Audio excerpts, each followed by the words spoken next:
Good evening sir. Good evening. சந்தோஷமா பண்டிகையை கொண்டாடுங்க.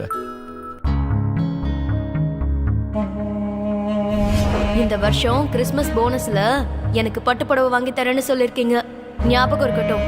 இந்த வருஷமாச்சோ புது துணி வாங்கி என்ன தரீங்களாமா? சார் ரொம்ப யோசிச்சுக்கிட்டு இருக்கீங்க? ஒன்றும் இல்லை சார். ம்.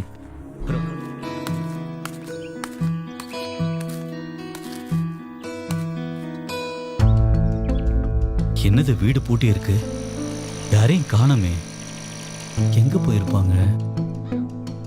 ம்